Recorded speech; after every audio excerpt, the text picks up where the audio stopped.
At kung mahilig ka namang mag-trail, umakyat sa mga kabundukan at naghahanap ka ng pang on and off-road condition na motorcycle, highly recommended itong kanilang XTZ125. Gaano nga ba kaganda ang motor na ito? Yan ang ating aalamin ngayon. Tara!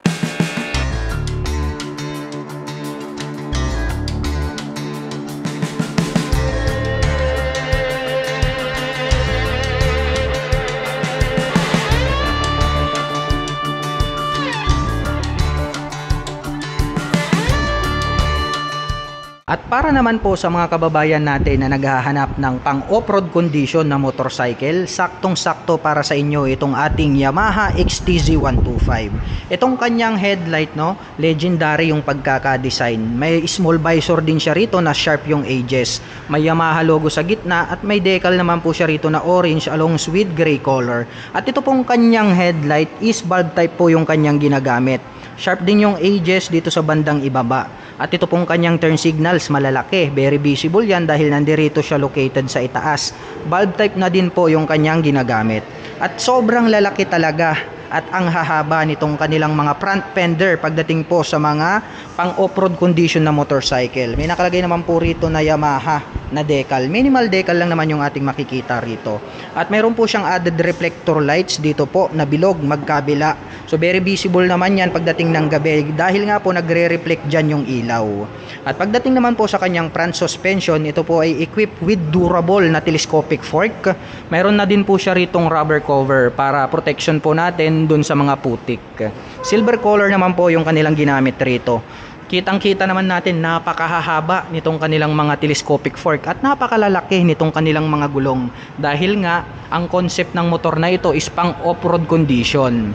Pagdating naman po rito sa kanyang braking system, ito po ay equipped with single rotor disc brake, rounded shape, at mayroon naman po itong dual path caliper na gray color. Ito naman pong kanyang rim size, napakalaki talaga. At ang ganda rin itong kanyang hub, no? Very durable din po siya, silver color. At ang sukat po ng gulong dito po sa harapan, ito po ay mayroong 80 by 90-12. Oh, talagang napakalaki, no? And then ito pong kanyang stock tires is pang on and off road dahil nga po ito ay naka-semi dual purpose pattern tires. Silipin naman natin itong kanyang meter panel display. So ito po ay equipped with analog. So makikita natin dito yung kanyang speedometer. Mayroon din po siya ritong mga indicators. Mayroon pang nakahiwalay rito na engine check warning indicator. At ang kanya naman pong ignition ay gumagamit po ng mechanical key. Included na rin po rito yung kanyang lock for safety purposes. At maganda rin itong kanyang handlebar dahil nga po ito ay naked, wala po siyang cover. So flawless na flawless yung dating, silver pa yung color, very attractive. At dito naman po sa mga buttons, mayroon po tayo ritong high beam and low beam, turn signal selector, horn. Nandirito naman po itong kanyang clutch. Sa kabila naman po, mayroon tayo ritong engine kill switch, electric starter at ang ating front brake. Ang kanya naman pong stock na side mirror, bilugan, no? Saktong-sakto lang para sa isang off-road condition na motorcycle. At kakaiba rin, no, unique din yung pagkaka-design nitong kanyang tangke. Anyway mga ka-LM, ito po pala ay mayroong fuel tank capacity na 11 liters. So napakalaki na rin, no, napakadami na rin ng gas na pwede nating i-stock dito sa kanyang fuel tank. So malayo-layo na rin yung ating aakyating bundok at malayo-layo na rin yung destination na mapupuntahan natin in just one full tank. Dito naman po nagkaroon siya ng extension cover pagdating dito sa kanyang fuel tank at nakalagay naman po rito yung kanyang model name na XTZ, and then may orange naman rito, nakalagay naman po rito yung kanyang engine displacement na 125 in orange color. Mayroon po tayong decal dito na Yamaha logo. At dito naman po sa bandang ibaba, nandirito naman po itong kanyang shifter. Anyway mga ka-LM, ito po ay equipped with 5-speed manual transmission. At very durable din itong kanyang pillion step sa ating rider dahil nga po ito ay metal. Ito naman pong ating pillion step sa ating back rider, meron po siyang rubber cover. At manipis din, no? Pero durable kasi nga solid pala itong kanilang ginamit rito na kanyang brace, which is rounded shape naman po itong kanyang body frame. At ito naman pong kanyang swing arm is square type, very durable din kasi nga very thick mga ka-LM. May integrated na rin po siya rito na chain cover na matte black. At pagdating naman po sa kanyang engine specifications, ito po ay mayroong 124 cubic centimeter engine displacement. Naka single cylinder, single overhead cam, 4-stroke with 2 valve. At pagdating naman po sa kanyang engine maximum power ay nakakapag-provide po ito ng 7.5 kilowatt at 7,500 RPM. Habang nakakapagbigay naman po ito ng maximum torque na 9.9 Nm at 5,500 RPM. Maaasahan na din yung kanyang engine power dahil medyo torquey na rin po siya. Pagdating po sa mga X-Trail or pang-akyat ng bundok, no, talagang saktong-sakto yung kanyang power. At yung kanya namang speed mga ka-LM, neutral lang din po siya, saktong-sakto lang para sa isang 125cc na pang off-road condition.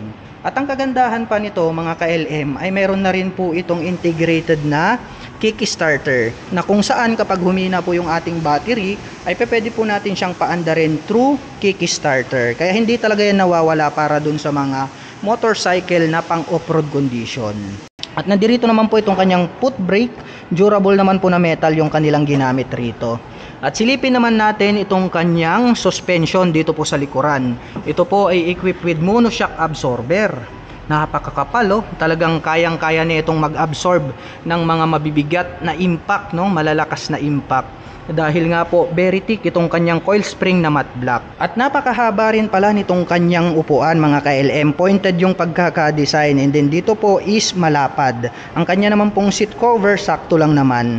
Yung kanya naman pong comfortability saktong-sakto din, no? Malambot yung kanyang dating. At ang atin pong Yamaha XTZ125 ay meron pong 840mm na seat height. Ngayon naman ay susubukan nating sakyan para makita natin kung gaano nga ba ito kataas. By the way, mga ka-LM, ang aking height is just around 5'6". Kitang-kita naman dyan sa ating camera. Tiptoe tayo pero manageable pa naman. Saktong-sakto lang, mataas talaga yung kanyang ground clearance dahil nga po ito ay pang on and off-road condition. At pagdating naman po rito sa kanyang rear braking system, ito po ay equipped with traditional drum brake. Yung kanyang hub is silver color. At ang kanya naman pong rim and spokes is chrome color po siya. At ang sukat po ng kanyang gulong rito sa likuran ay meron po itong 110 by 80-18. Ang laki nitong kanyang gulong, no? 18 inches. At ito pong kanyang stock tires is pang semi dual purpose pattern tires dahil nga po ito ay ideal for off-road condition. At dito po sa bandang itaas, nandirito po itong kanyang napakalapad at napakalaki na stock muffler. Chrome color naman po yung kanyang head protection guard. At mayroon na din po pala itong integrated na carrier na kung saan ay pwede na rin po tayo agad maglagay rito ng top box. Tignan naman natin itong kanyang taillight. Naka-emboss tong kanyang taillight na square type. Bulb type po yung kanyang ginagamit. At ang lalaki rin po nitong kanyang mga turn signals, no? Pointed din yung pagkaka-design, and then bulb type din po yung kanyang ginagamit. Dito sa gitna may added reflector lights. Mayroon na din po pala siyang plate light, no? Converted na itong kanyang taillight rito. At ito pong kanyang rear fender ang kanyang nagsisilbing plate holder. At ang presyo po ng ating Yamaha XTZ125 ay nagkakahalaga po ng 89,900 pesos.